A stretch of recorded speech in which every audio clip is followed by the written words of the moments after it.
김광수의 경제데이트 111회 1부를 시작합니다. 예, 안녕하세요. 저는 서성민입니다. 네, 안녕하세요. 길경식입니다. 네, 김광수입니다. 네, 안녕하세요. 광변입니다. 예. 아, 닉네임을 그렇게 쓰시는 거예요? 광변입니다. 네, 오늘 초대 손님 모셨는데 예, 어떻게 오셨는지 잠깐 자기소개 하시고 그리고 오늘 하위 리그에서 활동하시다가 메이저로 소장님께서 네. 그 별바 들으시고 재밌으셨나봐요. 제목이다. 본방에 한번 나와보지 않겠니? 초대해 주셔가지고 빨개지네요. 네. 그래서 이렇게 초대를 받아서 오늘 이렇게 합숙하게 되었습니다. 너무 영광이고요. 네. 그 페북에서만 뵙던 소장님 실제로 뵈니까 정말 동안이세요. 아 진짜로 정말 동안입니다. 제가 그 목격자의 진술이잖아요. 어떻게 관리하시는지 참 아무튼 정말 감사드립니다. 불러주셔서.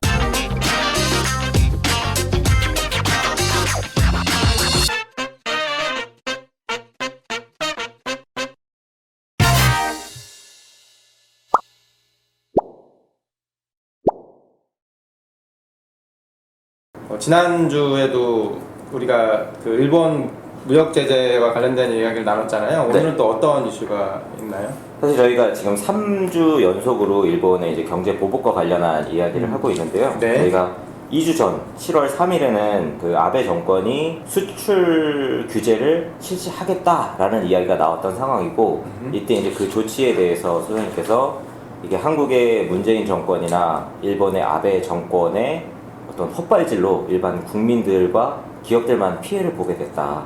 이게 20세기의 낡은 정치권들을 한국과 일본에서 모두 물갈이하지 않으면 이제 답이 없다라고 말씀을 해주셨고 지난주 방송이었던 7월 9일에는 이게 일본의 경제 보복 조치가 굉장히 참 치욕적이지만 5월 동주 와신 상담 말씀을 하시면서 지금 일본이나 한국의 상황에서 어떻게 하는 게 정말 두 나라에 다 도움이 되는지 말씀을 해주셨고 특히 이제 마지막에 소장님께서 평소에 그런 말씀 잘 안 하시는데 문제 해결을 위해서는 문재인 대통령이 직접 나서야 된다. 자세한 설명은 생략한다. 라고 이제 말씀을 해주셨어요. 네. 근데 이렇게 이제 말씀을 해주신 이후에 진행 상황을 보게 되면 네. 문제가 좀 해결되는 쪽보다는 조금 더 악화되는 쪽으로 진행이 되고 있는 것 같아요. 먼저 7월 4일에 이제 수출 규제 강화 조치를 일본에서 실시를 했고 한국 정부는 7월 9일에 이제 이 건에 대해서 WTO에 이제 긴급 의제로 상정을 하겠다라고 이야기를 한 상태이고요. 또 한국에서는 사실 초기부터 야 이거 미국이 중재를 안 해줘서 이렇게 된 거 아니냐, 특히 이제 외신 기사들 이렇게 인용을 하면서 이야기를 네. 했었고 예, 김현종 이제 제2차장이 방미를 해서 막 여기저기 만나고 다니면서 잘 설명을 했고 미국이 도와주기로 했다라고 이야기를 했는데 후속 보도를 보니까 네. 일본 외교관들 한번 싹 훑고 그랬다고 들어와서 하더라고요. 뒷북이라고 네. 그런 보도 나왔어요. 그래서 사실 이제 미국 관련된 네. 인사들은 미국이 직접적으로 이거 중재를 할 의사가 사안이 없다. 아니다. 그렇게 근데 일본이 하지 않는다. 제기하고 있는 게 북한으로부터 전략물자 이전 의혹을 계속 제기를 하면서 네. 이 단순히 무역 전쟁 이슈가 아니라 이제 안보까지도 네. 걸고 넘어지는 게 아니냐. 네. 그러니까 한국과의 그 관계 설정이 바뀐 게 아니냐. 지금 이런 관측도 네. 계속 나오고 있더라고요. 한국하고 일본 간의 문제에 대해서 어떻게 혹시 개인적으로 보고 계신지요? 그러니까 원인은 외교적인 문제로 판단이 되고 결과적인 측면에서는 이게 경제적인 측면으로 파급효과를 미쳐서 어떤 중요한 원자재가 수입이 어려워지는 이런 상황으로 인식이 됐거든요.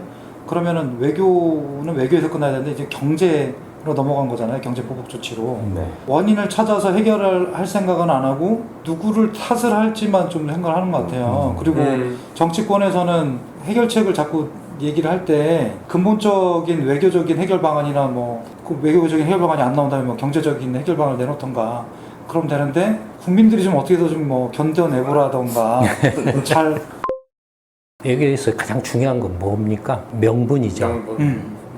명분이고 그 다음에 또 중요한 건 실익이죠. 그렇죠. 그 명분과 실익이 외교에서 가장 핵심인데 문제는 지금 이제 노무현 정부 때 일단 정리됐던 그 강제징용 이제 배상 문제. 노무현 정부 때는 이제 1965년에 한일 협정 그 합의사항에 포함된 거다라고 정리를 했는데 이게 이제 문재인 정부 와서 그걸 다시 뒤집었다라는 거죠. 나아가서 이제 박근혜 정부 때 또 그 합의를 했던 위안부 관련해서. 위안부 관련한 합의 사항도 또 뒤집었다라는 거죠. 어느 정도 신뢰 관계가 이렇게 전제가 이렇게 돼야 되는데 그 한국은 정권이 바뀔 때마다 국제 간의 그 외교적으로 합의본 사항들이 뒤집어져 버린다.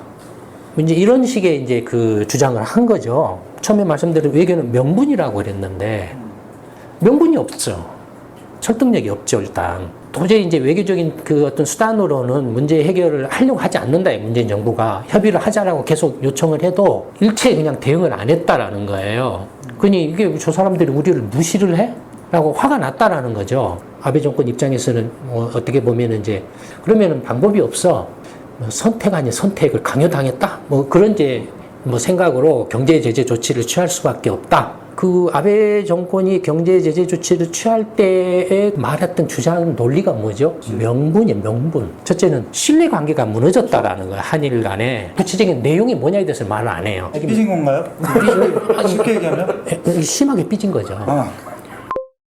그 다음에 두 번째 명분으로 내세운 게 뭐냐면, 일본이 한국에 수출한 제재를 가한 그 첨단 과학 소재가 원래 이게 전략문자인데 적성국가에 수출을 이제 못하도록 규제가 돼 있잖아요. 특히나 이제 뭐 북한이나 이란 같은 경우는 유엔 안보리 제재 대상 국가이기 때문에 더욱더 이제 문제가 되는데, 한국한테 수출한 그 물자들이 제3국, 특히 북한이나 이런 쪽으로 흘러 들어가고 있다라고 보여진다라는 거예요. 그건 팩트입니까? 아니면 걔들? 네, 근데 그거에 대한 구체적인 증거는 제시는 하진 않았어요. 근데 그걸 명분 삼아. 네, 그렇게 두 가지 명분을 내세웠어요. 변호사시니까 우리가 싸울 때에는 감정적으로 싸우더라도 나중에는 이제 서로 이렇게 뭐 소송 들어가면은 그 감정적인 문제를 넘어서서 예, 객관적인 사실이나 증거, 논리 뭐 이런 걸로서 이렇게 싸워야 되잖아요. 그리고 얻을 게 뭔지 정확하게 파악해야 되고요. 예. 국가 차원에서 이렇게 다툼의 경우에는 그런 것들이 더욱더 중요해지겠죠. 근데 문재인 정부는 아베 정권이 외교적인 문제로 경제 수단을 들고 나올 줄은 꿈에도 생각을 안 한 거예요. 그런 경제 제재를 취할 때 그로 인해서 발생할 수 있는 실익의 문제에 대해서 생각을 안 했겠냐라는 거예요. 그거 안 하면 바보겠죠. 예. 그러니까 적어도 그런 계산이 끝났다라고 문재인 정권 입장에서는 전제를 둬야 돼요. 그 전제를 두고서 문제를 풀어갈 수 있는 협상 대안이나 뭔가 실마리를 찾아내야 되는 거거든요. 근데 그런 저런 생각 없이 저놈이 나를 쳐?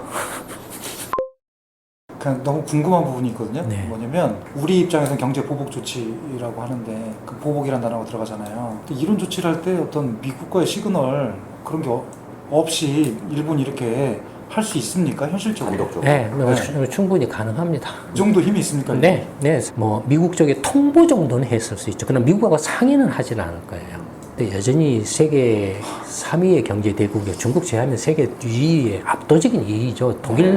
독일도 일본의 한 절반을 약간 넘는 정도밖에 안 돼요. 물론 그렇다고 해서 일본에 대해서 뭐 두려워하거나 겁을 먹자라는 그런 이야기는 그런 유치한 이야기는 아니죠. 현실을 객관적이고 냉정하게, 특히 국가 대 국가 간의 문제에 있어서는 정말로 이렇게 냉정하고 객관적으로 있는 현실 그대로를 보고서 무엇이 이렇게 나한테 명분이 되고 실익이 될 것인가를 냉정하게 따져서 대응책을 마련하고 그걸 해야 되는 거죠.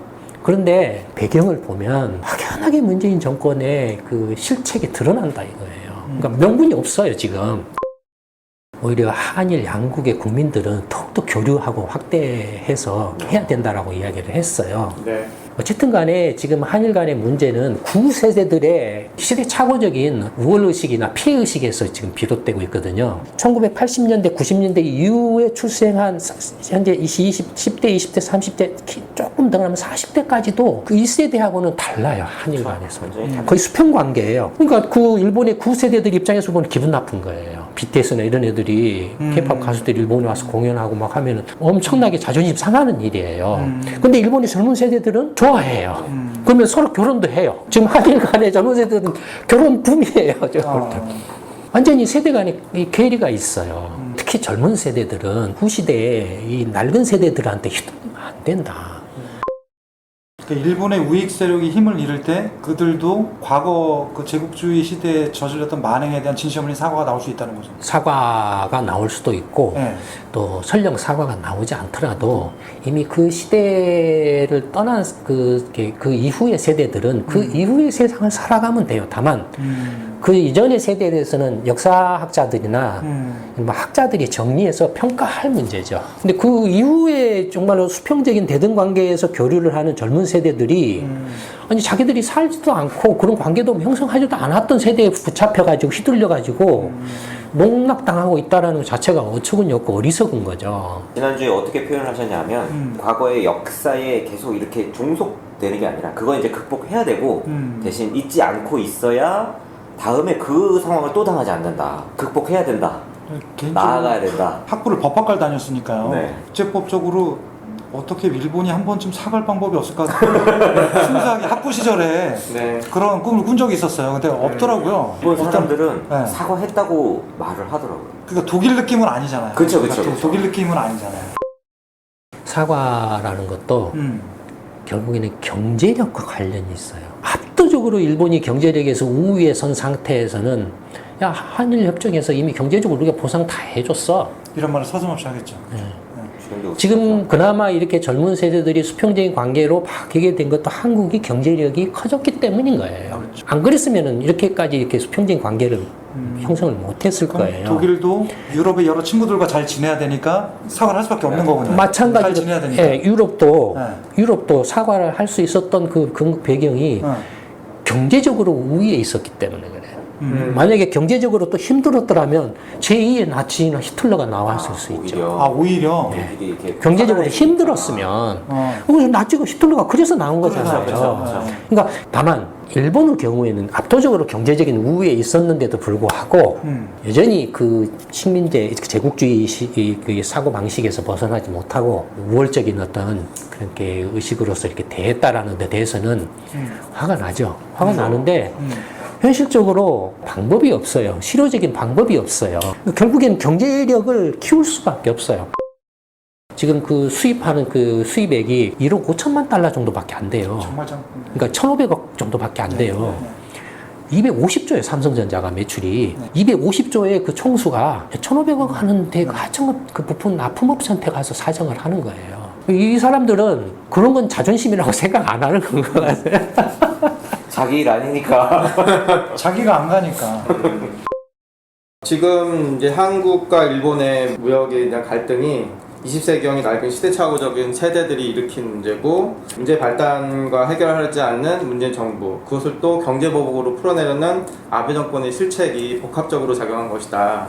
그래서 일본과 한국의 이제 젊은 세대들이 이런 거를 뿌리치려고 노력을 해야 된다. 그래서 더 민간과 더 협력을 하려고 하면 아베 정권에게 더 큰 압박을 가할 수 있다. 이런 취지로 이제 말씀을 해주셨는데요. 그 다음 이야기는 2부에서 듣도록 하겠습니다. 네. 김광수의 경제데이트 111부 1회 이것을 마치도록 하겠습니다. 감사합니다. 감사합니다. 감사합니다.